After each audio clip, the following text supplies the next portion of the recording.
States, and I am a firm believer in backing those unions. But I also believe non-union workers are also a very important piece to the United States workforce. And I believe that they should be shared as we celebrate Labor Day, the first Monday of September. It's all labor, and I think this proclamation should be all labor, and I would say I would fully support it if it's all labor. And let it be noted, I'm not voting no for union. I'm voting no for not being inclusive. Thank you. I think Supervisor Kinzer, you had. Okay, go ahead. Thank you, Mr. Chairman. Well, let me comment on that, Mr. Maxwell. Thank you for being here. You could tell these folks how you felt.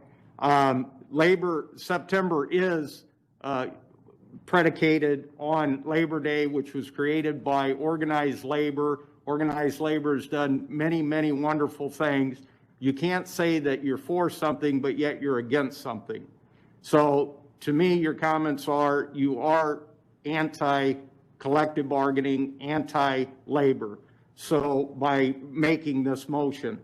The second thing that I want to say is, if you truly read this proclamation or resolution, you would get the gist of it, Mr. Maxwell. And the other thing that I would say, if you would have joined us at the Labor Day breakfast that everybody was invited to, everyone, Supervisors Beck and Kenobi were there, you would have heard proclamations by former presidents recognizing Labor Day, recognizing organized labor for what they've done.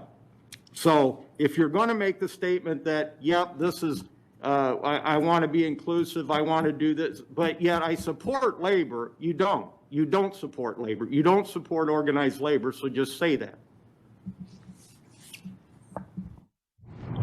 I'll go to, okay, Supervisor Kenobi.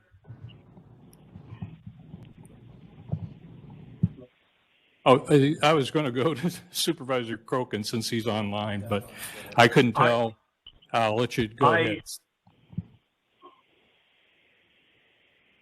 Yeah, go ahead. Are you calling me, Mr. Chairman? I sure am. I'm trying to. Okay, thank you. I too want to join in support of this proclamation as originally drafted. I think it is. I think it is a shortcoming not to recognize union labor as the transformative development in American history that has created a viable middle class. And it is not all labor, it is union labor that is responsible for bringing living wages to the American middle class. And I support this proclamation wholeheartedly. Thank you. Supervisor Kenobi. Thank you, Mr. Chair. Yeah, we've been asked to celebrate the good work, and truly good work. I do agree with Supervisor Kinzer on that, of the labor unions in Scott County. But when we were asked on Tuesday about the possibility, or when we asked about the willingness and the possibility of addressing maybe some differences of opinion in the language of the proclamation, the answer was a flat no. And the response was voted up or down, we don't want to change it.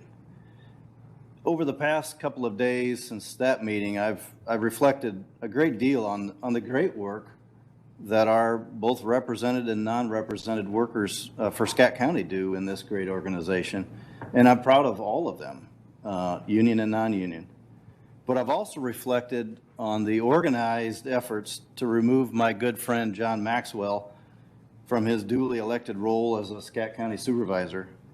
And when I reviewed the petitions that were passed around to effect his removal, the vast majority were circulated by union members. It says right at the top who circulated the petition. I did some Googling. That's information that hasn't yet been censored by Google. Many of those signatures were of union members as well. And union members picketed outside this building to support John's removal. Does that negate the great work that they do? No. But I consider it offensive when any group works so hard to undermine the credibility, in fact, kill the career of a good friend of mine, and then turn around and ask me to help celebrate their work. So I will certainly not support this particular proclamation, as much as it pains me to do so. Thank you. I'll get the last word, I guess, in here. I have to agree with the fact that we were given this proclamation when we asked, could we review it and take a look at the wording and maybe change some of the wording in it. It was a flat no. It was just vote it up or vote it down. That's the only thing we got as an answer. And that's what I'm disappointed in. If we're going to work together as a board, we have to work together on some of these issues, which a proclamation is not a big issue. I mean, this is not like spending the ARPA money where we have to come together in collaboration and try to figure something out. And when I showed this proclamation to some other folks that I trust, they agreed that, you know, some of this wording is great, but there's some of the wording that they could not agree with, which is what I said on Tuesday as well. And really the issue to me is the inability of this board to come together and collaborate on something as simple as wording of a proclamation. And that I'm really disappointed in. And for that reason alone, and the reasons that I discussed on Tuesday, I too cannot support this proclamation as it's written. So at this point, unless anybody has any further comments, Supervisor Kinzer. Thank you, Mr. Chairman. Have we passed the public comment section? Because I'm sure there's some folks out here that'd like to comment on this. But let me go back to Supervisor Kenobi's comments about the picketing of outside of this building. The issue at hand was there a violation of the law? That's what. Thank you, sir.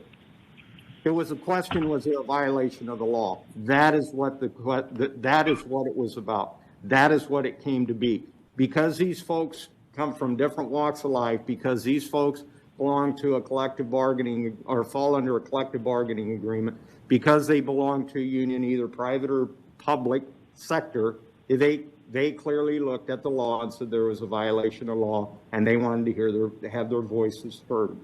So to say that they picketed just for that is that's not true. It was a question of the law. Was the law being violated? Now, that's not what we're here to talk about, but that comment was made. So again, I go back to, yeah, I support this, but I don't support it. Well, either you do or you don't, and evidently you don't.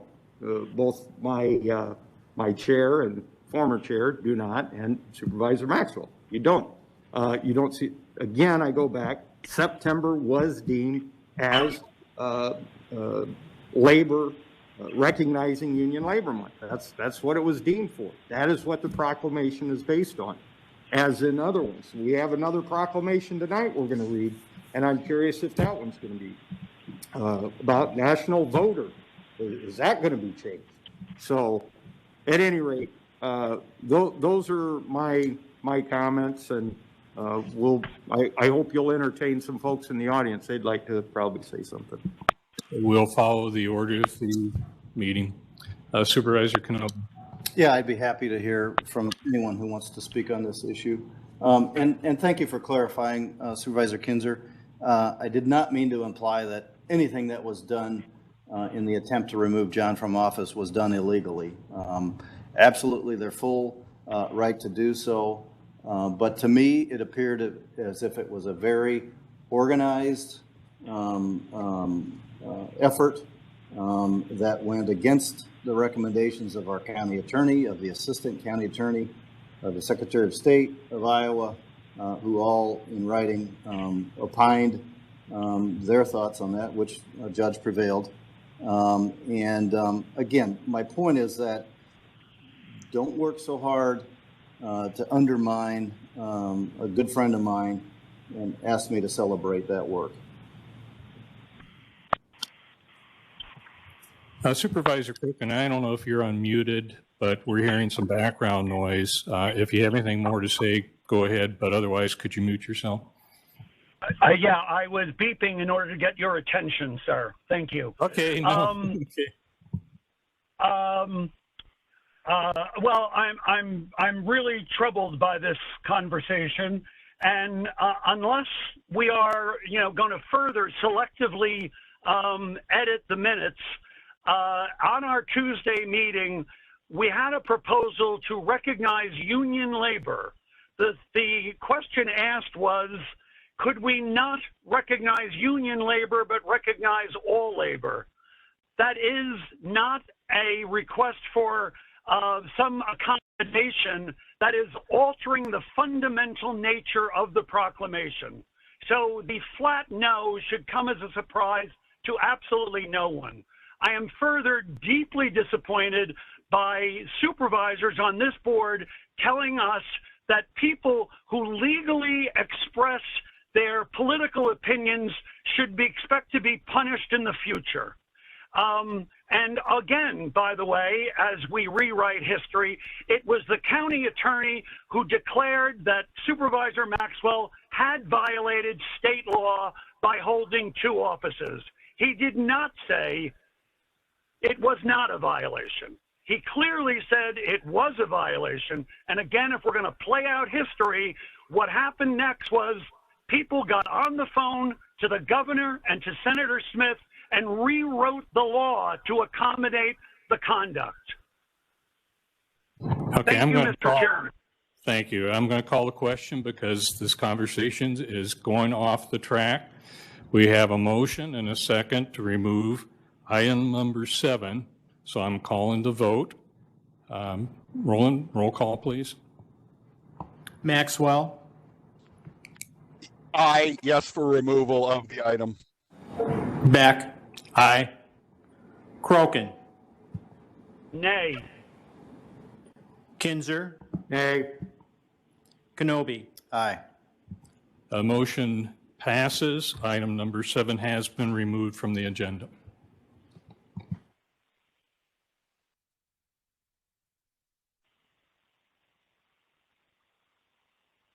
Oh, public comment is next, so anybody who wants to. Okay. Would you please come forward and state your name, address for us, please?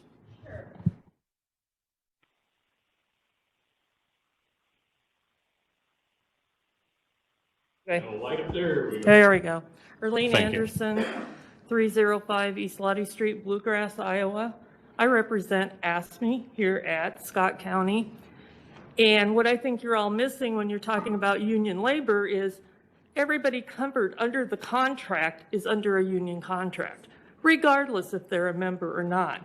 So to me, by separating it, you are saying that you don't care about the union, which means all those people that value from their votes to recertify here at Scott County, you don't care about those. And I think that is very sad that my membership and people covered under the contract are not recognized. Also, Lynn County, Johnson County have passed proclamations. There was never a discussion about whether somebody did something outside of that group that they didn't like. So this is like a personal thing because you didn't like what somebody else did. Now you're going to go back and pick on union covered employees. And I think that's wrong. Thank you.